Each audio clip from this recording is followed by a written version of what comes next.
Afternoon, everybody, and thank you very much for joining us today. My name's Laura Finnan-Cowan, and I work for Social Work Scotland as part of the self-directed support team.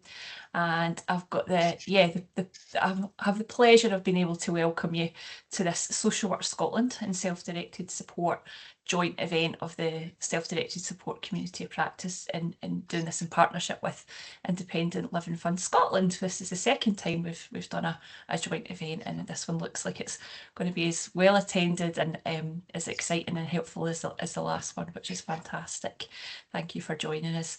So we hope that today's programme is going to build on the work that we did in the first event, which is on the 7th of November. If you weren't at that event, please don't worry though, because this is a second bite at the cherry. And we really in that event set out to promote the reopening of independent living in Scotland as a really good news story for supported people, and to help our social work colleagues share the learning of their experience of applying for ILFS so far. So over the course of this seminar, you'll get the opportunity to learn a bit more about the current situation of independent living in Scotland, Independent Living Fund Scotland at the moment, and the numbers of applications, where we're at with that, any new developments that there's going to be in 2025, if we're all used to thinking of it as the new year now. Sometimes I'm still saying 24, and hear about the real difference that funding so far is making to the people who are receiving it. And then the opportunity, I think, to learn about the support that's also available now for social workers and those teams in health and social care partnerships and local authorities, including an open badge that will sort of help support learning around applications. A bit later in the programme, Donna Murray, my colleague, will be joining us to talk about the newest self-directed support standard. We're going to have an additional 13th standard, which is a wee bit different to the others. It's going to be about direct payments when a person is employing a personal assistant, and it's recently been approved by the PA Programme Board, and Donna's going to talk a little bit more about that in detail, and also share with you one of the core components, because that directly relates to building social worker confidence in using Independent Living Fund. And we'll also have the opportunity just to ask any questions, share reflections or experiences, hear a bit more about in detail about open badge and other things. So yeah, and I guess anything else that people have ideas around how we make this Independent Living Fund work for everybody, because we've got lots of learning and lots of experience to build on. So I'm going to take this opportunity to say thank you again for giving us your time this afternoon, and I'm going to hand over to Robert now from Independent Living Fund Scotland, and he will take us forward in the programme. Thanks, folks. Thank you very much, Laura, and again, thank you to Social Work Scotland for hosting and arranging this meeting. It feels like a part two to the meeting we held in November, which from our perspective was a tremendous success. So thank you to anyone who was there at that meeting and has come back today, because just agenda on its head, the discussion at the end after the input was incredibly rich. And I hear that phrase used, but it definitely impacted us. We've changed process, practice, and I'm going to hear some policy changes coming up too. And all of that discussion contributed significantly to that. So there has been some changes to names in the programme, I'm afraid. There's some substitutes, in terms of the good news update, the reopening of ILF. We'll hand over to colleagues in ILF, Sandra Sweeney, who's our senior SDS manager, and Linda Scott, who is our Director of Policy and Communications and Improvement. And then we can work through that agenda. But really, I'm quite excited because the last time the chat was very good too, and we kept a recording of that. And I hope we got back to each and every person who had a query. And then, as I said, the discussion, which after we've updated you on the current state of play from ILF's reopening and the potential future developments, is about how you can input to that. And in a spirit of co-production, we take that forward as quickly as we can. No spoilers, but it'll need to be as quickly as we can. So thank you, Laura, and I think now I'll hand over first to Sandra Sweeney for giving us an operational update on where we are just now, and then over to Linda to give us an update on policy and developments that are coming. So are you okay there, Sandra? I'm fine, Robert. I'm having some difficulty in my share button. I've sent the presentation to you. If you could share it with the group. Okay. Applications, and I'll talk through it. 85 emails today. When did you send it? I sent it 2 minutes ago because I knew that it was Thank you very much. In terms of sharing. Great. And is that the local authority breakdown by stage? Yeah. And there's another one, and it's I don't know which one, but it's applications by a local authority. Thank you so much for inviting us to this today. Really looking forward to this session because, as Robert said, it was really useful the last time round in November. So we have managed to, we're almost at the halfway stage. We've received 431 applications out of 1,000, and I'm sure there are more to come following this meeting anyway. So Robert, if you could share that the numbers so for each of the local authorities can identify the received applications today and the detail contained within that. Okay, let me just find the applications by local authority area. Yep. Okay. I'll check. Everybody see that? So can everybody see that? Yeah, and you'll see the submitted applications compared to your allocation numbers, and you'll see there's a couple of local authorities, for instance, that have used or absorbed the majority of their applications. East Renfrewshire, which is just right in the middle of my screen, have submitted 100% of the applications, and then we've detailed how the journey of those applications, the applications and payment, and the percentage of applications and payment. So you might need a couple of minutes just to have a wee look at that. We've also identified or suggested how that actually converts to pounds, shillings and pence, which is always really useful, particularly for those finance people that are joining us today, for actually how much money that's been accrued. There's a couple of local authorities we've yet to receive applications from, but we're working on that, and hopefully we'll get applications from Orkney, Stirling, Western Isles and Clackmannanshire in shortly. So I don't know if anybody on the basis of that has got any particular questions, or will I come back to that later? Can I make a quick point before you go to the questions, which was that we are currently sitting with a total of 431 applications with $500,000 in payment. We had an initial budget of £9 million, and of course there's a process to go through, and this is partly what we're doing today, is you helping us understand how we help you do this even better so that we're spending more money, because we will be handing back millions of pounds in unspent direct payments to the government, which we don't want to be doing. Thanks for that, Robert. I think Helen's got her hand up. Helen? Sorry, I'm stuffing my lunch at the same time here because it's a rush. It's okay, I know what that feels like as well. I've got a chocolate biscuit in the back of my throat. I just wanted to know, because obviously now we can see all the applications on our portals and on the ILF portals and stuff, which is great, and I can feed back to our senior management. I just want to know, is there a time limit on the applications that are not completed? Because I noticed there's 3 and they're by the same worker on ours, and I just want to know, is there a time limit? When you sorry, I don't know what you mean. They're not completed. They're still in progress, or they're. Well, they're not completed because I don't think they've completed the application. Right. Okay.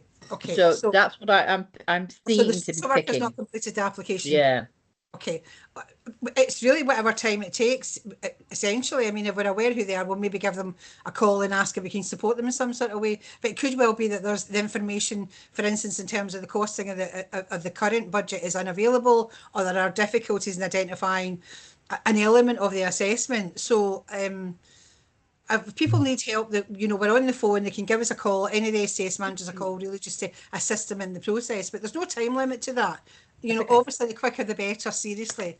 But I would be keen to have conversations with social workers if they're experiencing some difficulty, even to alert us to the fact that there's an application coming to us shortly. Then that's always really useful. That's okay. We've chased it up our end. It's just I want to just check in there's no time limit, because I'll get asked that. No, not at all. Obviously the sooner the better, but I understand there are sometimes barriers or information deficits that need to be filled. Somebody else with a hand up there just now, Vaughan? Hiya. Yeah, that's partly answered my question. I was just going to say we've obviously sitting with 18 partially completed, and I suppose I'm just a bit interested to what the reasons is behind that. And I was just wondering if we were able to identify who the worker was, so that we can maybe give a bit of support in terms of why they're sitting partial. We should be able to identify who the worker is, yeah, because it'll identify where the local authority is coming from and who the social worker is. So I'm happy to look at that and give you that feedback. Brilliant, thank you. No bother. No bother. The other information we've got is the local authority application breakdown. I mean, and again, that's actually included in the first slide. I think you might need time to have to look at that and digest some of the detail of that. And please come back to me if there's anything in those information slides that needs further information or further conversation.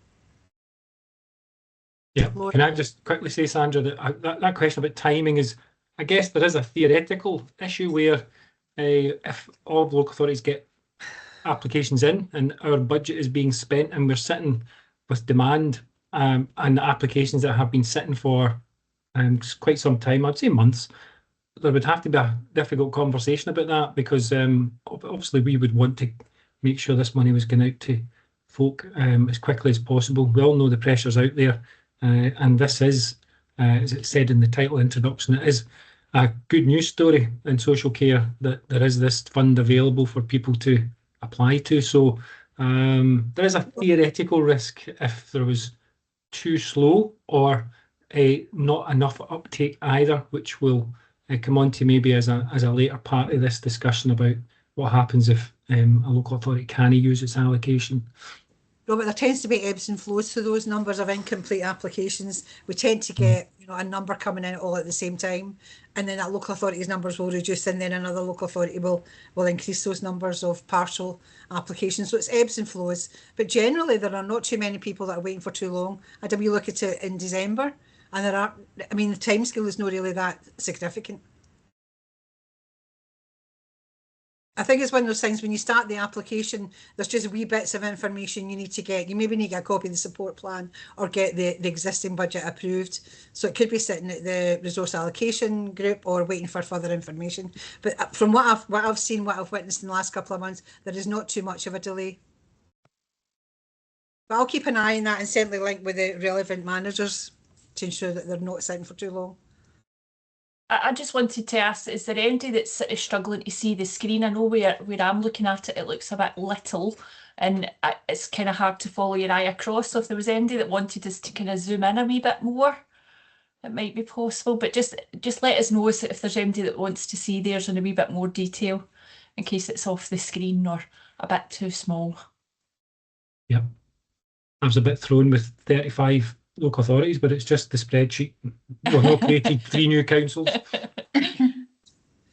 Certainly, if you need some time to consider that post this meeting, and then by all means give me a call after this, because I realise that's quite a significant piece of information to absorb at this meeting. Yeah. But okay. Thankfully, we're almost halfway through in terms of the numbers, and as Robert quite rightly said, we've spent almost £500,000, but we're really, encouraged to get some more applications. Can I very quickly, Sandra, just explain that amount in payment is because obviously the application, once you've put that in, it goes through the verification process. We screen that, we visit, our assessors complete the report in partnership with the worker and the person who's going to be receiving the award, then has to go through the process of all of the bureaucracy to make sure that the paperwork is done in terms of who's going to be managing this, the person or their representative, and that the care is in place and the bank account is set up. And as for many of you are aware, it's become more difficult recently to set up bank accounts, etc. So there's always that lag from application into payment. And as I said, we're partly having this meeting to encourage and share awareness that the stages of this, it's important that we all do it as quickly as possible to get this money into payment, to evidence the unmet need out there, which then gives us an opportunity to put some positive pressure on our government colleagues to say, this is ILF needs more. And not from a selfish point of view, because we're demonstrating the unmet need out there, which we're all aware is there. So I'll stop sharing this screen, Sandra. Yep, grand, thank you.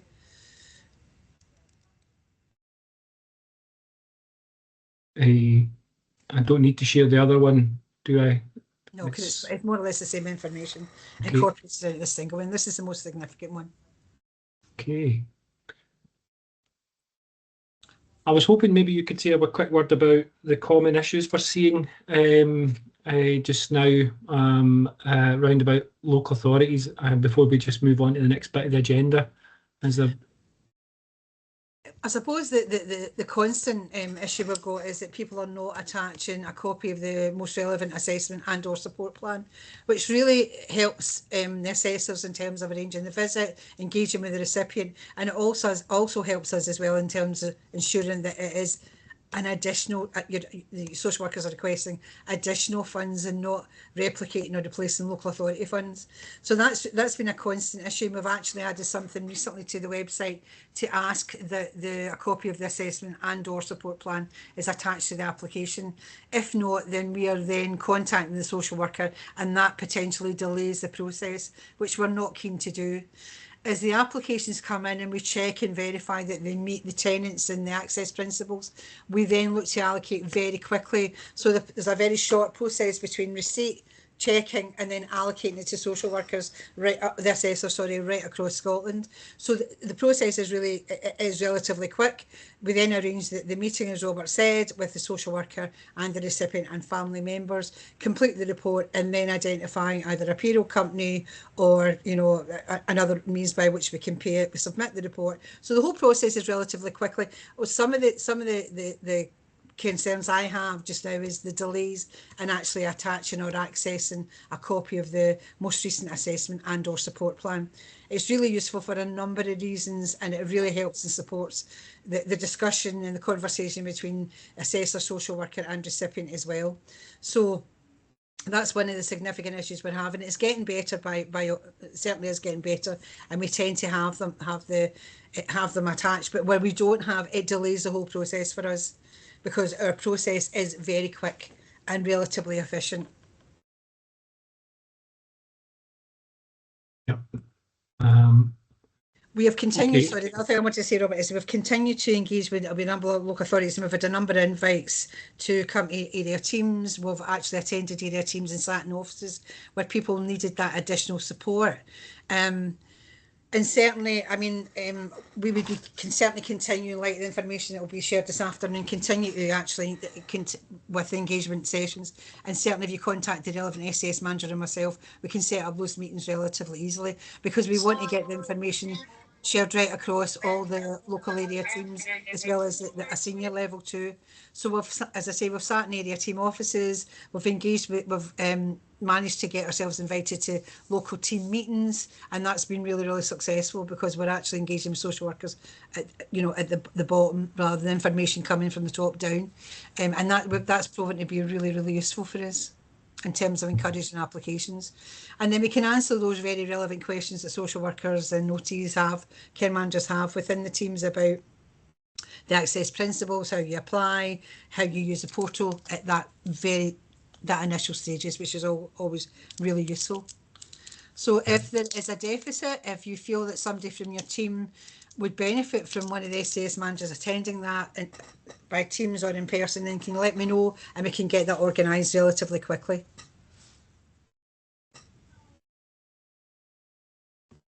Looking around, I can't see any other hands up, just on that general update. A couple of wee comments in the chat there, Robert. Yep, see that.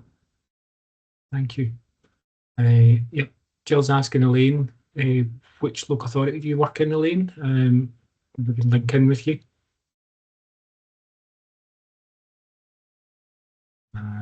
East Ayrshire. Of course it is. Done a number of sessions in Ayrshire, but we're happy to come back again. Mm-hmm. Yep. I know Eddie Fraser's very supportive of applications to ILF, and we're looking forward to getting lots coming in from East Ayrshire, Elaine. And Any other questions? comments have been very helpful having the input from your manager, Sandra, which is excellent. And oh, no, that's not what you were asking. Sorry, Elaine, do you want to clarify?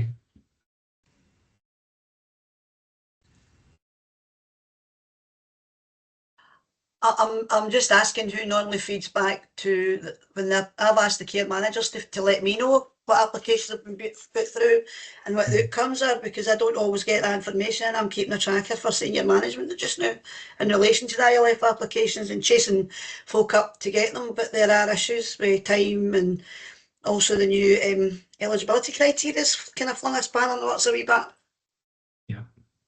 Yep. So on an ordinary basis, I mean, there's people in the meeting who are part of the ILF Leads Network, which is a subcommittee of Social Work Scotland where folks get together. Ideally, every partnership area has got a nominated contact, and what their role is entirely up to you in terms of who it is, and but it's what's useful to you locally in terms of that information flow from ILF about the current ILF. The people who have ILF and when they have visits coming up, when there's reviews coming up, and the new information coming out about which people have got new awards, and in payment we'll add that into our information flow. So yeah, ILF can send that information to you, and you should hopefully also be able to see it in the local authority portal as well. Yeah, absolutely. Absolutely. Neil. Just a quick question. Is it okay to share the updated statistics with the Chief Social Work Officers next week? Yep, absolutely. As long as you would understand, we are genuinely sharing this in a spirit of partnership work, and there's no naming and shaming involved at all. Totally. Although we're at this point now in January where we would hope there'll be an uptick as folk have had some time. And as usual, within social work services, when the pressure's on, folk perform. So this is the last quarter of this financial year. We have an allocation for this year. We're hoping that those numbers will pick up and quickly. And maybe that's the key message for the Chief Social Work Officers group is, it sounds terrible, use it or lose it, because if there are local authorities who are filling up their side of it, we'll happily give them more applications to send into us. The allocation has been set out initially in a geographical spread with some flavour of other equity issues around about disability and indicators of relative need and poverty. So they were the best we could get, but it's not an exact science, and it certainly is a better outcome that there are people using these awards than not. Totally. Yeah, certainly they've been very supportive in previous meetings, so I think it would just be kind of that extra nudge, and yeah, in the spirit of I guess reminding. And I suppose with that in mind, I noticed there was a number of local authorities, well, a small number with 0 applications, and I know it's not about naming and shaming, but has anything been done in terms of maybe looking out to support why there's no applications from those areas at the moment? Andrew? Yes, we've engaged with those local authorities, and we've now got meetings scheduled in the next few weeks or so to try and engage those staff. I think there are staffing issues within 2 of the local authorities are referenced, and critical social work levels within those two. And another one, they're just really not engaged in the process, but we're rectifying that. So hopefully in the next few months or so, we will engage them in the processing of applications. I think a big red hot poker might work, but anyway, that's for another day. No pokers. A verbal poker. Not a verbal poker, Robert. Okay, I think that's a snapshot update. Sorry, Robert, there's another hand up. I can't see who it is. I'm sorry. Sorry, it's Michelle Moyer here. It's just to say as well, obviously, we have, from our perspective, we've got huge budget cuts with even more to come next year. So that is a huge issue. Because obviously, if we make applications, we don't know whether we're going to have the budgets for next year. We're already getting told to use community resources, that there's no money available. So trying to get somebody up to £800 is really quite difficult. And I know we talked at the very beginning of this of you know, it being people with high needs and everything like that. But, you know, it is proving really difficult when, you know, we're one of the smallest authorities and you've got £3.5 million to come out of one budget. I'm obviously desperately sad to hear that and what's happening in that and to yourself. But I suppose from an ILF perspective, it can't. We're not here to offset those cuts, but we are here to try and improve the quality of life for the folk who are eligible. And listening to that barrier of £800 is maybe a good time to hand over to our Director of Policy, Linda, to give us an update on what's been happening to ILF with that feedback we've had from yourself and others. Yeah. Thank you. Happy to do that, Robert. Thanks. Afternoon, everybody. I'm Linda Scott. I've met some of you at previous meetings before. Just to give a bit of context, just to remind people, so when the reopening was announced by the then First Minister, we established a co-production working group made up of a variety of people representing a variety of organisations across Scotland. And we worked with them to get the fund reopened. Now, there were some quite pragmatic decisions made about, you know, what we needed to do to open the fund in time, and we did open it in time. But there was also a commitment made to the Minister then that group would remain working with us for at least another 12 to 18 months to work through some of the policy areas that had been raised as part of our engagement events leading up to the reopening. And a couple of those relate to the threshold sum. So people were asking for a more flexible threshold sum. We introduced a threshold sum of £800. We thought it would be better to be in a position to lower the threshold sum rather than start it off at too low and then have to increase the threshold sum. But it was always a bit of a risk that whether we're going to get this right or not. And we've been listening to the feedback since. So there is the co-production working group are still working with us. The next meeting is the 23rd of January next week. And we've established 3 working groups. And one of them is to look at the sort of route of applications that come in. So just now you'll know it's all via local authorities. There's a group set up to look at whether there's any alternatives to that. There's a group set up to look at the threshold sum and how that is actually how that is working, what options and what alternatives there are to a fixed financial threshold sum. And I think there's a presentation later on about that at the next co-production working group as well. And the third one is looking at specifically the unpaid care element. So a lot of the feedback that we got was that that there's a number of people, families that wouldn't meet the £800 threshold sum, but they were receiving a significant amount of unpaid care. So the co-production working group have looked at that, and they made a recommendation in December to the Minister, Marie Todd, and we have just this week received confirmation from the Minister that that recommendation has been approved. So the basis of that is that they're seeking to address how the threshold sum can incorporate significant amounts of unpaid care, without which, you know, the package would be much higher. And this is to sort of ensure that there's a more equitable access to the fund for citizens. So what's been proposed is that there's a theoretical threshold contribution in recognition of resident unpaid care. So we're only talking about situations where the disabled person has an unpaid carer who provides a significant level of care and who lives with the person. And effectively, by introducing this, it would expand access to ILF for these individuals. The local authority would state on the application that there's a resident unpaid carer. And in terms of that significant amount of care, you'd be talking about people who would be eligible for the adult social care plan, whether or not it was in place or not wouldn't matter. The fact that they would be eligible. And in effect, what that theoretical sum would do is it would lower that threshold sum. So up, down to 485. So the maximum three-year rate or the maximum care component would be £315 a week. So just to give you a sort of an example of how that might work. So just now, if somebody had a package of £600 a week, they wouldn't meet the £800 threshold sum. If our social care colleague marked on the portal and application that this was somebody who receives a significant amount of unpaid care, then we would apply a care component of £200, which would bring the threshold sum up to the £800.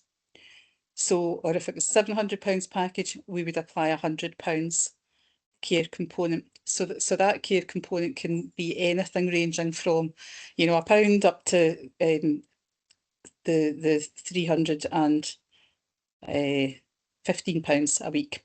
So the difference between the £800 and the 485 or anything in between. So that's what we're proposing. We have just heard, as I say, that we've got approval for this. So we're working out exactly how that might work. Drafting some correspondence. We're working with our digital colleagues and looking to be able to go live with this in the next couple of weeks.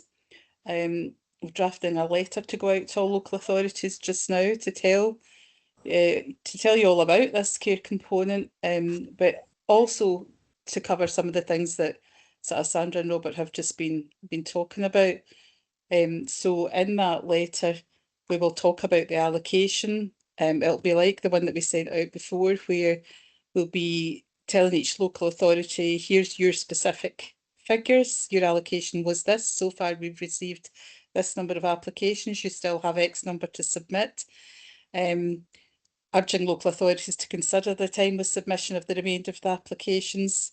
And sort of saying that we will look in the next couple of weeks at reallocating to those authorities that have indicated that they're not likely to be able to submit applications before the end of the financial year. We're asking others to, is there anything that we can, do to help? We're giving information again, just reminding people about the application process, about who to contact for help, who your SDS manager is, if you want them to come out and speak to any of your teams. We're sending out copies of the stakeholder toolkit again, the leaflet that we prepared for the reopening, which incidentally will not mention the carers component because it wasn't there. The next time we get them printed, we'll include that. So if there's anything else in that letter, if there's any other useful information that you think it would be helpful for us to include in that, then please stick your hand up and let me know. But keen to hear your feedback on the sort of the new development. Obviously, we're hoping that will give access to more families who need access to the fund. It will grow the numbers for this year. It will impact on our allocation for next year, depending on the numbers that we have in the fund this year and how much money we've spent. So it appears to us to be positive all round. I'm sure there'll be some teething problems, but we're hoping to test our systems next week and then potentially go live the following week. But really, we're just sharing this with you just now. In the spirit of partnership working, we're not making any public announcement about this, so please just don't share until we get that correspondence out. Once we issue the letter, then we'll put it on our website as well. And once it's public knowledge, then share away. And we're more than happy to have meetings with individual authorities to discuss how that might work in practice if they're struggling. But the main thing is that it's a significant level of unpaid care. The person would otherwise qualify for the adult carer support plan, and that the carer lives in the same household as the applicant. So happy to open it up to any questions on any of all that or comments. There's a few comments in the chat which are positive, so that's good. Yep. And can I just quickly interject? I can see on the agenda I'm then supposed to showcase the comms team's excellent video, and then we move on to the other supports, and then we were having a discussion. But this is so hot off the press, and it's such a big development. Is it okay, Laura, if we continue with this chat about this issue that Linda's just presented? Absolutely, yes. Just Please chat do. with Linda. Excellent. Thank I you. always like a flexible agenda. Sharon's got her hand up. Hi there. Hi. It is excellent news that you're considering the unpaid care that's been provided. as part of that budget calculation. But can I just clarify, if an unpaid carer has an adult carer support plan and has their own SDS budget to reduce the impact, will that impact on whether the supported individual would then be eligible for ILF top-up? Robert, do you want to go over the discussions we had and our thinking behind that? Yeah, sure. So, our in terms of when we looked at this carer allowance, I feel like it's not tied to any, as Linda's, we're not tied to any benefits. It's not tied to any fixed amount of hours yet, or may not be. And in terms of counting towards that £485 threshold or more, up to 800, we will allow respite and daycare, which may, or in some cases, be in a carer's budget, to be counted as part of the threshold sum for our the applicant. But there are other support services such as, you know, individual classes and activities specifically designed for the carer, which is entirely their budget, and that won't count towards it. It would, though, be strong evidence that if that carer has a support plan and a budget, that they are providing substantial care, because the legislation states that any carer with any unmet need is entitled to a carer support plan. But be interested to find out how that works for you locally. Maybe hear a couple of areas. How does that work? Are you having to apply criteria, eligibility criteria, to those carer support plans and the carer budget? And if so, will that help determine the fact that we're meeting with this lower threshold those who are still facing the greatest barriers, got the greatest unmet need?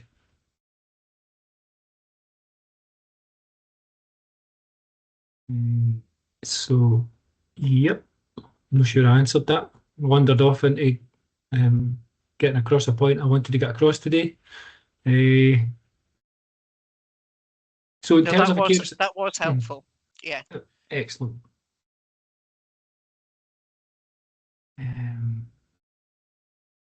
Stacey's asking, Linda, can we share with team managers so we can start looking at potential people that may meet the new criteria, or do we need to wait for the letters? I've just put an answer in the chat. I'm hoping to finalise the letter this week. I've just sent it around colleagues. I've had feedback from most people. I would like to send it out on Monday, just to give, there's a couple of people off today, so they're back tomorrow, or somebody's back Monday. I'd like to just let them see it and then send it out. So would that be okay, just to say that, you know, I'll just send the letter out and put something on the website, we can message just to say that's it, shared, so share away. I'm really hoping. Another thing I'm waiting on is our digital services to say, yes, don't envisage that it'll be, you know, just to confirm that when the kind of implementation date will be, or there or thereabouts, but I think it is going to be within a couple of weeks. So really keen to let people know as soon as possible. So if that's okay, then that's what I would plan to do. If you can just hold off till the beginning of the week, that'd be great. Stacey's got her hand up. Yep. Thanks, Linda. I was just going to say, I suppose on the back of what you were saying, Robert, about people having or partnerships having eligibility criteria around their carers, we do. So carers only meet the criteria for a budget if it's substantial or critical. If it's low or moderate, it's normally met by community services or the carers centre. So is it only the people that have a budget, or is it anyone that has an adult carer support plan? It's a great question, and I'd be interested in finding out what others think in the group. This is the beauty of co-production. I think the Minister has given us permission to lower the threshold to £485 and allow that unpaid carer allowance for those who provide significant amounts of unpaid care. So what is significant? And of course, that might vary. The impact of caring will vary from person to person and what they consider significant. If, as currently all applications are coming through social work, it would be those which you consider significant. I think, you know, if there was a loss of the unpaid care, there would likely be a need for social work to provide, you know, a substantial amount of support to cover that loss. So, as I say, we are trying to target those with the most unmet need, facing the greatest barriers. because there's a huge amount of family carers out there who are facing the stress of being that family carer. And that's what we've listened to. You tell us that this was one of the biggest areas of unmet need. So rather than those with the biggest packages of care, which traditionally were considered the most complex, in 2025, the reality is that those with the most unmet need are families that are struggling. So this is why it's aimed at that area. And Robert, I think people had fed back, I think through the co-production working group, that in some areas there was a bit of a backlog in the adult social care plan, like adult carer plan assessments. So that's why we've kind of put whether it's actually in place or not, you know, so if the social worker's assessment is that this person would be eligible, they might not be, you know, they might have had their assessment yet, or it might be in the process, but the care is significant, and therefore it's social work's assessment really to tick that box and tell us that it is. Obviously then our assessors will do the first visit as normal, and instead of looking at the 800 threshold, they'll look at whatever that new threshold is, whether it's 500, 600, 700, whatever it is. They'll look at the care component and they'll just confirm that in their discussions with the applicant that they are receiving significant, still receiving at the point of their visit, significant support, and then it'll go through on that basis. And we'll be able to capture, you know, how many we are processing, how many applications we're processing with that kind of that carer component element there to report back on to see what difference it's made essentially. Alana, get your hand up.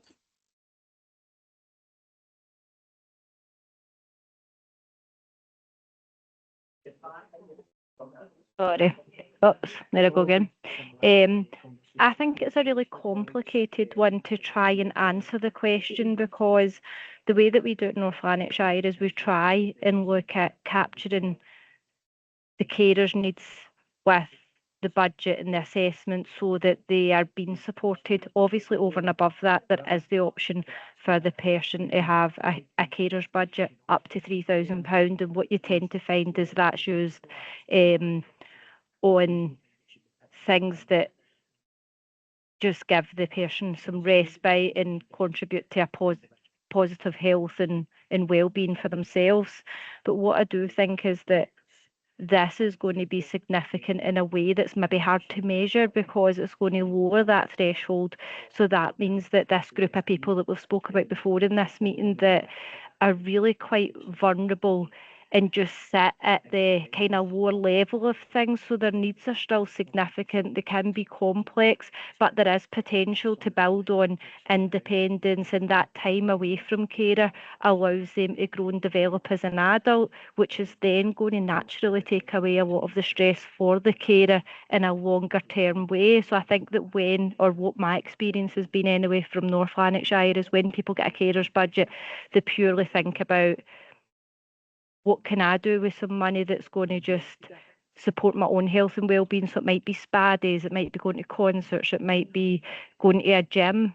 And of course, that's bringing some happiness to the person. I think that the longer term goal were people who just always seem to miss the threshold because their needs aren't great enough, that they're really complex, but I'm struggling to kind of explain this properly, but there's a whole group of people that if they have more support to be able to develop their skills and more time to work on the things that's out with, so it is additional, it doesn't maybe quite fit what the SS needs for social work is, but having that time to be able to develop these skills will naturally mean that the carer has less stress and pressure, and that is going to really make a big difference to them. So I think it's excellent news, and I really think that this is where we'll see the value of all of this, even more so than the current rate for the people who are using that. So it's really exciting. That's helpful, Alana. Thanks. Do other people kind of recognise what Alana's saying and agree with that? Yeah. Michelle, you've got your hand up. Yeah, fully agree with everything Alana said, and I think I suppose a bit for me in terms of eligibility for a budget for carers is based on substantial and critical, like most others. And it's around the impact of the caring role more so than the level. So I think you're right in terms of ILF. It's that significant input rather than impact. And that's where you're right, Alana, where some people miss out on the threshold because of the, impact rather than input. And I think if you guys look at in terms of somebody could be providing a significant amount of unpaid care and they're happy to do so and they're managing okay at the moment, they might actually fall quite low on an adult carer's assessment because the impact is they're happy, things are ticking along okay. Whereas actually, I think it's really good that it can be acknowledged for the level of input that they're having despite the impact on them. So it's really good. And I think obviously I've got 2 hats with SDS and unpaid carers as well. So I think actually it just goes a bit more to acknowledge the unpaid carer and the role that they're taking on. Sometimes isn't through choice in the current climate. Sometimes it's due to lack of formal social care. So I think it's really good that carers might feel a bit more supported and valued with what you're doing. So I think it's great. Thank you for that. I should say that there was some discussion at the co-production working group about carers who provide a significant amount of unpaid care who don't live with the applicant. But it's like everything, there's sometimes just a compromise has to be reached. And it's like the threshold sum being £800, that we've gone just now to trial this and see what difference it makes. That's not to say that we can't go back and revisit it. Like we're going back and we're revisiting the £800 threshold sum because of the feedback that we've been getting. We're revisiting the inclusion of unpaid care. We're revisiting things like, should there be flexibility in the threshold sum? Should it take account of other things, not just the monetary value, but the complexity of the care and other flexibilities? So, we will be working over the remainder, well, the whole of the next financial year and looking at all of these policy areas. So we'll implement this, we'll trial it, we'll review it, and we can always revisit it. Yeah. Linda, just before you go to Yvonne, Sorry. can I quickly give an apology to Laura and Donna, because I'm a dreadful chair. I think we've essentially ditched the agenda. I think that we can, when we send out the minute, we can send a link to the video of Group 4 applicant who's got the award and the impact it's had, and to the badges and information about the network. There's supposed to be some time on the agenda, and we've got 10 minutes to discuss the Standard 13. What would folks like to do? Will we just take the questions questions just on now? and then just wrap this up? Oh, excellent. Is that okay? Yep. I will Thanks, be Yvonne. really quick. So the first part was just really a point to say in terms of the carers who don't live with the person. I think that would be a really helpful next step potentially, but I totally understand that it's got to be an incremental introduction in new processes in terms of that. So and I don't know if I'm just picking it up wrong, but in terms of the chat, I wonder if there's a bit of confusion about whether there has to be an assessment in place. And my understanding of the conversation was that there doesn't. We just have to have identified that there is significant support provided by the carer. That's correct, Yvonne. Right, Yeah, okay. that's correct. And I suppose, just to be pedantic, rather than saying the threshold's been lowered to 485, it won't necessarily. It's a care component of a variable care component will be added to the existing threshold sum to bring that up to £800. I know it's pedantic, but in its nuance, but I think it's useful for people to start talking about that. It's a variable care component to make the difference between what the package is just now and £800, and that can be anything up to a maximum of 485. So it's not really that we're reducing the threshold to 485, it's that we're taking account of the carer component and adding that to the existing threshold to match 800, or a minimum of 800. Is that okay then, Robert? Sorry that took so long, but probably really useful to have that discussion. Absolutely, absolutely. I thought it's excellent. We needed to have this discussion because it's going to help the communications going out, and then it's still so hot for the press. We're still drawing up our internal processes, procedures, and the guidance on that too. So this will help that. Thank you all. Donna, do you want to move to? Hello, Donna. Oh, hi, Robert. Yeah, good afternoon, everyone. Sorry I was late, and it was yeah, sorry that I missed all that really interesting discussion, but I'm following it in the chat.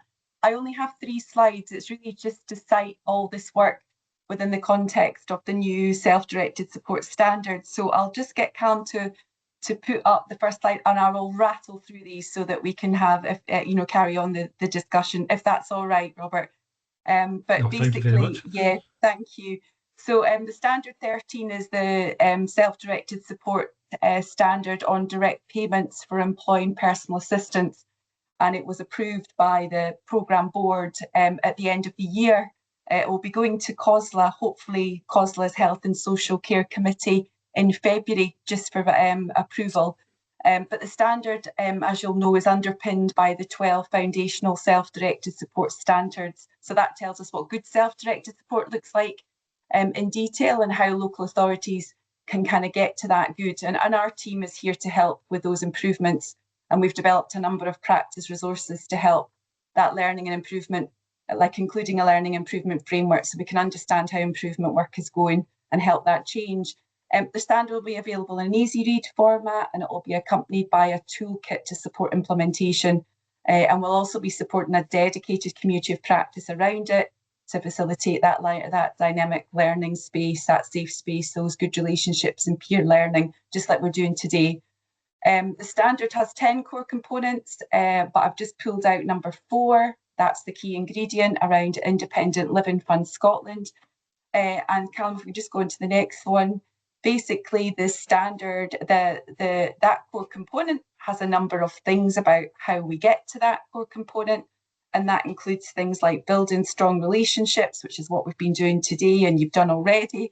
That social work practitioners receive training so that they're confident. And again, this is part of the exercise and all the work that Independent Living Fund Scotland's doing around open badges, etc.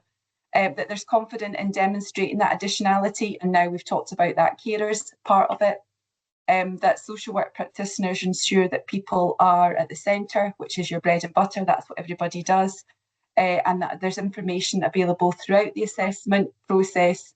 And then finally, the next part of that, the next slide, please, Callum. Thank you. Whizzing through this, is that local authorities and the Independent Living Fund Scotland do all they can to reduce bureaucracy for themselves, but primarily for supported people and families. That local authorities and ILFS collaborate to ensure that consistency of budgets for employing personal assistants, so it's not wildly diverse across the piece, and that we all work together, including our colleagues in independent support organisations, to ensure that we can help people to be in good employers if they're using their funding to employ PAs. So it's just to let you know that we've cited that work within that standard, because that standard is about direct payments and supporting people to live independent, to meet their independent living outcomes. So we hope that that will be helpful to all our colleagues in partnerships in local authorities, social work practitioners, and all going well. We're hoping that COSLA will sign that off in February. We've got a wee bit to get it over the line, but that's an update for you just now. Thank you very much, Robert, and sorry that was very quick, but hopefully that gives you an idea. And thank you for sharing, Callum. Thank you very much, Donna. And obviously, yep, the request to forward the slides. And apologies to everybody. I'm following the agenda timescales, and I've just noticed that might be wrong. Feels like I've jumped the gun a little bit, because it says on the time we were working through this time frame to a 2:30 finish, but of course we started at 1:30. So can I just double check, Donna, Laura? Do we have more time than I thought? We're a wee bit out in the times that we've included in the agenda, so apologies. Yep. It was a 1:30 start and a 3 o'clock end, so we've bought ourselves a half hour there. Fantastic. Can I then go back to ILF's SDS manager, because I think that it would be really useful for the folks who are here to hear maybe some updates from those teams in those local areas. Just very quickly, kind of a couple of minutes from each going round, and then we can maybe go back to the agenda if that's useful, or further discussion. Is that okay? Yeah. Okay. Let me just see. So let me go first. So Sandra, who's going first? Is it Jill Fotheringham? Jill, are you here? Yes, I'm here. Thanks, Thank you Robert. very I've much, got Jill. my camera off just because bandwidth. Didn't want to have a dodgy connection. Yeah, so I have to say, coming from Central Team, and I know, you know, the other teams feel the same, we're really enjoying doing the Group 4 assessments and getting out and meeting with people and then being able to make recommendations and decisions that improve people's quality of life. So it's quite a pleasure. It's quite a privilege actually to be able to be part of this. So at the last session, I think I had talked about someone who now receives our funding and is increasing her attendance at training boccia to compete nationally and potentially internationally. Well, I've got two more to add to that list now, because through our funding, there's a person who is now able to attend an additional day at his local resource service in a rural location that is quiet and peaceful and really meets his sensory support needs. And he's working towards horticultural qualifications. And then we've also got another person who's using their increased agency hours to support attending sessions to become a trainer for teachers who will support disabled students through college courses.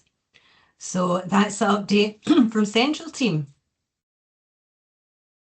Excellent. Thank you, Jill. Maybe move around to the Scotland East and Highlands. Mary McDonald. Mary, hi, afternoon. Good afternoon, everybody. Yeah, there's been a real sort of variety of applications that we've had from the local authorities that the Eastern Highland team cover, but that's ranged from people having additional support to volunteer in the community, which was what one of the recipients had really wanted to do, and that meets the principles, I suppose, of active citizenship and being involved in their community. Also applications from people who were at risk of going into residential or long-term care because local authority budget was at the maximum. So the Independent Living Fund has managed to provide additional support for them to be able to remain in the community. As you know, the reopened fund doesn't have a cut-off age either. So just last week, one of the assessors was out doing a joint visit with a social worker for a lady who is 91. But is really quite isolated in her home and is desperate to get out into the community and meet with folk. Also, a young girl who was inappropriately placed in long-term care because there weren't any other resources or support available. So an Independent Living Award is helping her, is supporting that transition from a care home, where she was by far the youngest person there, to live back in the community and yes, have her own tenancy. And numerous other people being supported to really sort of develop some independent living skills so they can move into their own tenancy and are having that support either at home, going out and about, yeah, there's been a real range of applications that have come in, and I think, as Jill said, it's really exciting actually to see the difference and the impact that that has on people's lives.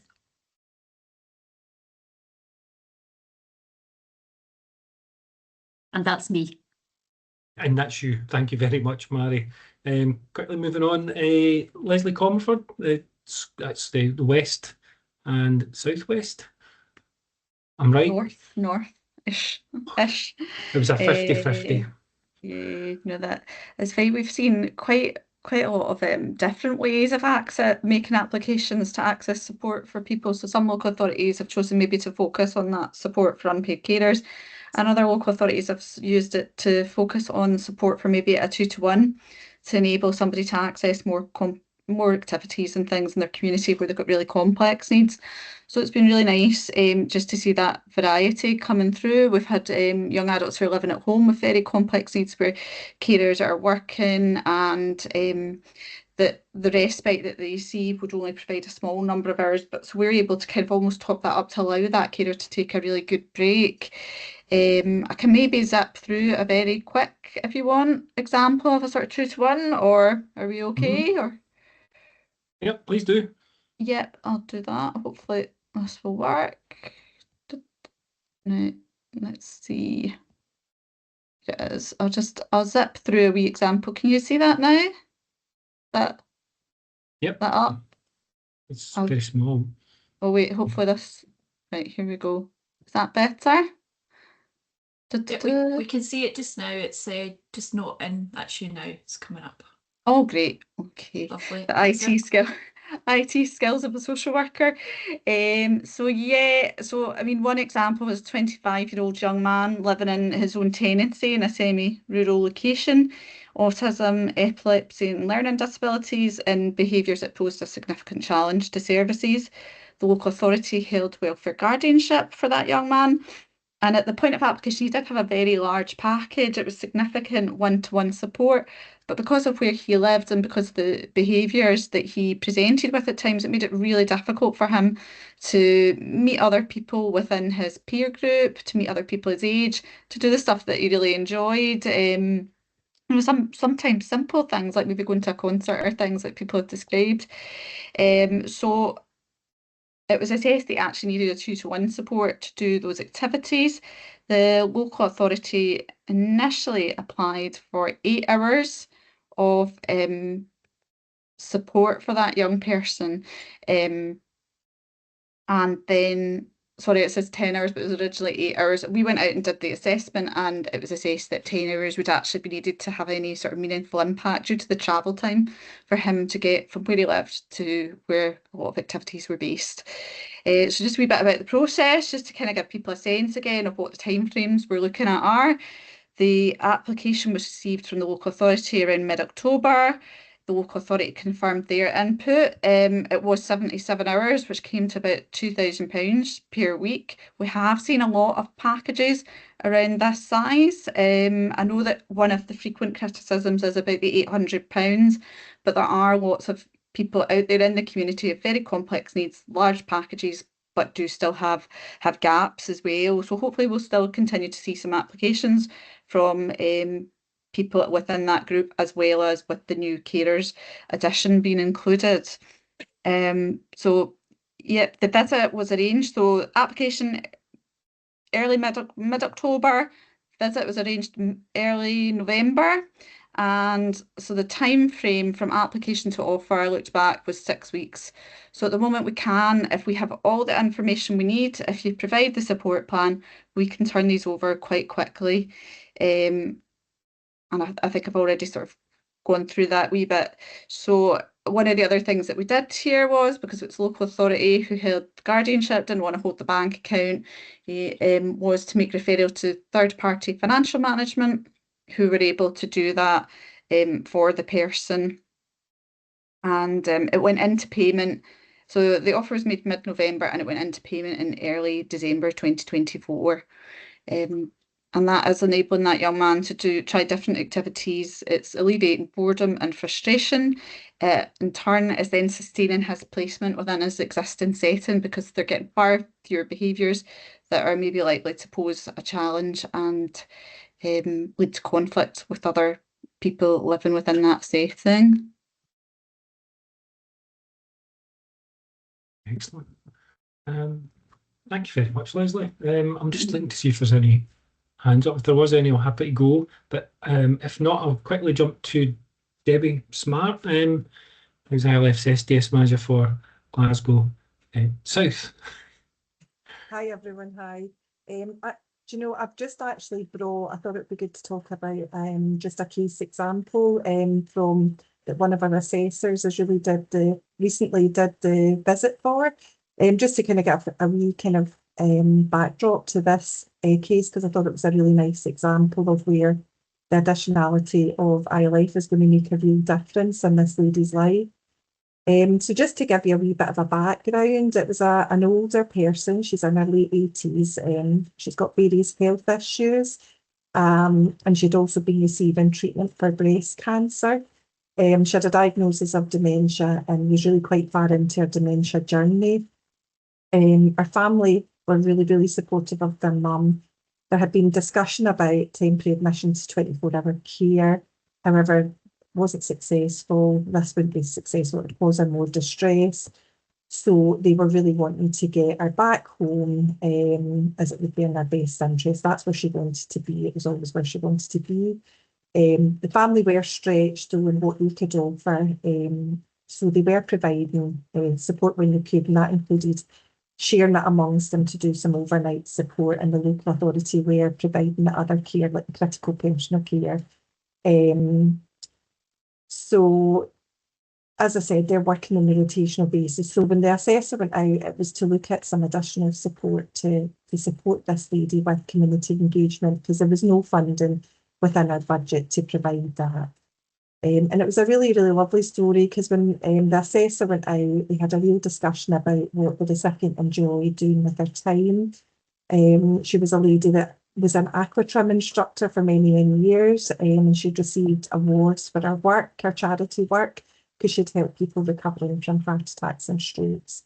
The family had also recently taken her back to a class that she'd once taught, and they were really worried about how she would sort of manage with that, just sort of even around water safety due to her dementia. But within a few minutes of being back in the pool, she remembered her class, her aquatrim class, and she was starting to teach the women again and directing them with their moves. So during the discussion, it was clear that, you know, this the ILF award could be used to support her to go swimming on a weekly basis. I think when the family had taken her to this class, they were astounded. She'd regained some of her memory and was chatting with more clarity and animation about her time in the pool and remembering our children's names. So the ILF fund, it's going to be used. There's some hours of support that will be used to support. I think it's 10 or 15. So she's going to be going swimming on a weekly basis. She's also a great painter and had lovely artwork around her house. So the award will also support her to go along to local art classes. So the family are absolutely delighted with this and the impact that this is going to give to their mum and her quality of life.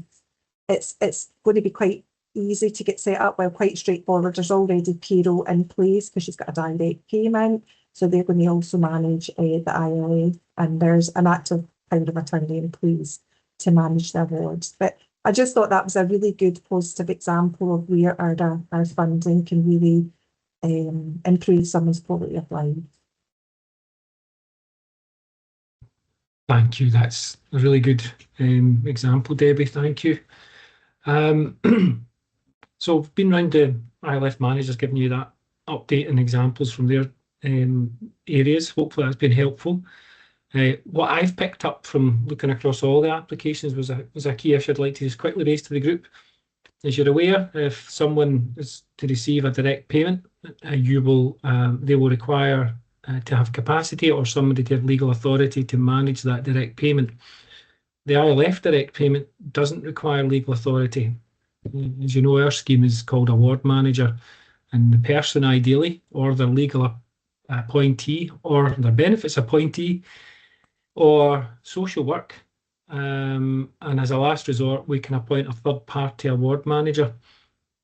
Now, these are disabled people's organisations or hybrid organisations, financial management organisations that can provide that as a service. At the present, we're being told they're pretty much full up. Like an awful lot of DPOs, they're just extremely busy. So when we are getting a lot of applications from people who likely lack the capacity to manage their own award, And ideally, that application will come with somebody who knows them well, willing to act as the award manager, either their guardian, power of attorney, benefits appointee, or within ILS policy, someone who knows them well and is acceptable to us. Because I think if that number continues to grow, become an issue during this year, that there won't be the capacity in the system to provide that service. And some folk will wait. And we don't want that, because we state publicly we will not discriminate against anyone who lacks capacity from getting an ILF award, but they also need support with managing that award, that's for sure.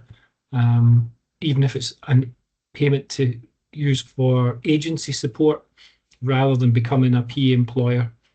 So wanted to share that information, and hopefully if there's any questions on that, happy to take that question. Robert, I don't know if there's any questions on that, but Elaine has asked a question about new transition cases for young adults moving through adult services complex needs support. Oh, yeah, and I can see there's a hand going on. New transition cases for young adults moving through to adult services complex needs support. Elaine, do you mean, are they potentially eligible through or meet the access principles? Yes, the answer. Yeah, I'm thinking some of the young people who come through from our Children and Disabilities team in East Ayrshire, who have very large, are actually moving out of maybe residential placements into some of our supported accommodation developments, where they have a sort of wraparound service of a 24/7. I was listening to the story about the extra 2-to-1 support that was put in place, and I'm thinking that, you know, to take people out to activities, I'm just thinking that might be beneficial to some of your youngsters, young folk coming through, young adults coming through, and how you would look at that, because we do get quite a few, and again the kind of current direction we're getting just now in relation to support packages, I'm thinking I might raise this with our head of service just now, who's Dale Mellor at the moment, to say it might be worthwhile divvying that down to the transitions cases and transition managers. Yep, indeed. ILF had learning on this issue. Our understanding as we opened was maybe slightly basic in the terms of somebody who had 24/7 care. We're looking for where's the additionality we're providing. And I think we were persuaded by a powerful argument from a number of people, particularly Duncan McIntyre in Midlothian, who is working on with folk who are coming home, and the project work they're doing to deliver that support effectively is quite tremendous. I don't want to put you in a spot if Duncan's in the meeting, and whether he wants to say a word about that or not. You're also looking at it for the coming home report as well, for some of the cases that may transition back to the local authority. Because I'm the area placement coordinator for East Ayrshire for that. Excellent. I mean, I think we lost Duncan. Was there a hand up there? Stacey. Hi, Stacey. I just put it down because I just put it in the chat. So I was just asking if the social worker is the welfare guardian, they wouldn't need the financial powers to do the ILF fund. And then additionally to that, if we had, because we have third-party money management companies in Angus, if we just were able to use them and then get extra funding, then that's all possible. Wonderful. Yeah, within our policy, it just stays guardian. It doesn't distinguish. Linda can keep me right between welfare and finance or continue. No, it doesn't. So that's fine, Stacey. If you can do that, that's fine. Thank you so much. Yeah. In fact, it's probably the most straightforward. It is. It's true. So when you say the social worker, maybe the welfare guardian, that's where you have applied for, and there is somebody appointed as an independent guardian social worker, but if they need a financial guardian, you're appointing from a list. Is that something that's still happening? Can I just double check? Is that still happening? Because in ILF's policy, as a last resort, we can ask you to provide a capacity assessment, and if necessary, then which action meets it. And sometimes it might be appointing an independent guardian to manage their affairs if there's nobody else. I think that still happens, although it's a long drawn-out process. Fiona. Can I just ask a wee question with regards to, somebody else taking over the control. How are they going to open the bank account if they've not got financial to be able to do that? I'm going to pass that to my colleague Sandra, I think, who's been working with a number of DPOs round about this. Sandra, are you there? Yeah, I'm here, sorry. I'm here. It's a really good question, actually, and it's a really complex answer. We've been working with some of one of the payroll companies just now anyway, who've agreed to absorb some of those situations where there is no guardian, and they will act. They will support that person opening up a bank account. I don't really want to get into the details of that because it's working for us just now and will continue to work, but it's a really delicate situation where there is nobody to support somebody who lacks capacity, and it's giving us a headache just now, to be honest with you, in terms of how we resolve that. But we're currently using a payroll company who is supporting us in those actions. Can I leave it at that? Yeah, thank you. Yeah, I was more thinking about people without the capacity, because the ones with capacity can say, yeah, can you help me do this? But the ones without capacity, it's a bit more of a challenge. Yeah. Yes. Yep, that's right. Recent requirements to tighten up, making it more difficult for that third party to open an account in their name. Just see if there are any more questions. Okay, it's 2:45. I beg your pardon. There are more questions coming in. Elaine, I'd like you to come in and explain that one just a wee bit more.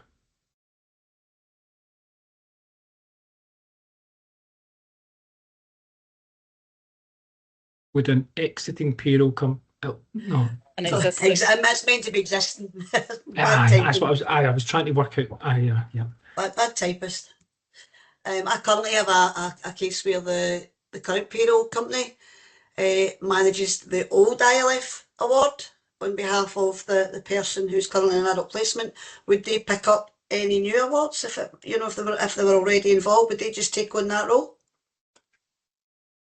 I mentioned earlier that there's the financial management organisation we've been using. They're all encountering delays in getting bank accounts opened. And the main company, ICMS, who do provide a third-party management of ILF funds, have put a wee temporary stop on accepting referrals while they were working through a procedure to get the identity verification for these individuals as quickly as possible, get the bank account opened, but also having a capacity issue. Like a lot of DPOs where there's been an increase in direct payments, they're struggling with capacity too. And of course, well, it's great we're open and with hundreds of new folk as potentially new employers, there's a lot of new work for them to take on board. So they're looking at recruiting. So it's a capacity issue in the system, Elaine.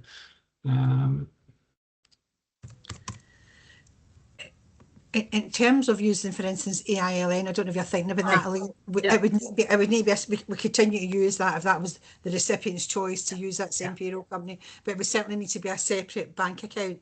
It couldn't be amalgamated in with the GP, for instance. It would need to be separate. But they could, if they choose to use the AILN, if they want to use that organisation, then we would certainly support that, and we would certainly fund the cost related to that. If somebody's just put a wee question, Helen's put a question in relation to that, we will pay the payroll costs also. Yes. That was my question about AILN, because that's who we currently use just now. So, They've already identified they've got some capacity issues this morning at an Ireland meeting. So I'll speak to AILN and find out, get a wee bit more detail about that. But certainly we would look to use an existing payroll company if that was the recipient's choice. But it would need to be a separate bank account, and they're aware of that. Yep. Answer the question in the chat. Okay. Just to say to the group, of course, ILF's co-production is ongoing with this group and with the nominated co-production group, which has got a range of folk from Social Work Scotland and a number of disabled people and disabled people's organisations, COSLA, and there's meetings coming up. Linda, there's that co-production ongoing that we can feed out to the group. When's the next meeting? Yep, so the next meeting of the full group is next Thursday, the 23rd. And then there will be a series of meetings of the 3 subgroups after that. So certainly we can feedback, absolutely no problem at this next meeting, we can feedback any new developments. Okay, thank you very much. Yep, and there are some development, that group has to get them, I guess, first, but other developments in the pipeline for this year. So back to Dawn and Laura. Thank you very much for allowing us this opportunity. And the next meeting, I guess, for discussion is it back to having an ILF leads meeting where those with the more specific role, or do we want to have a third meeting perhaps in a couple of months' time when we're clear about further changes and maybe get questions to ask the group? We'll be near the end of this financial year and we'll know exactly how it's gone in the first year and what ILF's budget for next year is and what the allocations are, what is available in terms of funding for next year. Would that be useful?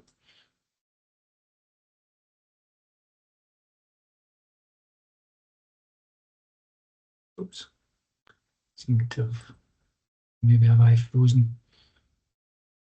Callum, can you hear me? Yeah, we can hear you. Excellent. Got one thumbs up. Oh, I was looking. I think I was on page 4. 2, 3. The screen. Sorry. That's what happens when you get so many people across the next. Certainly from the responses that I've seen, we've had some thumbs up. Jill's Jill's got a hand up. Yeah. Just before we finish up, Robert, and just at the very end, we do have a YouTube video to show of someone who has successfully received our funding since we've reopened. It's only a minute and a half, so it would be really good to be able to share it at the end of the meeting to put everybody in a good mood for the rest of the day. Okay. I like the sound of that. I will crack on and do that just this very second then. Let me just, very last My name attempt. is Reece. I'm 19 years old and I stay in Kilmarnock. My football training allows me to make friends, communicate with new people, improve in the sport that I want to play. I play for the Ayrshire Tigers. I play on the wing predominantly. My football team is Kilmarnock FC. And I follow them home and away every weekend. ILF has really gave Reece a lot more independence. He's able to go to the gym, something that he's never thought of, to be fair. Through that support, Reece attends college 3 days a week. He's able to go out and we're able to split our time with other kids doing different things that they want to do. I go swimming, I play wheelchair football, go to music festivals. I'm a full-time college student, studying routes to careers. My course will help me get a job and help me live independently. It's good to make new friends, it's good to communicate again with people, it's good to pass your time, it's good to have banter with people, trying to benefit my life with doing stuff that I want to do.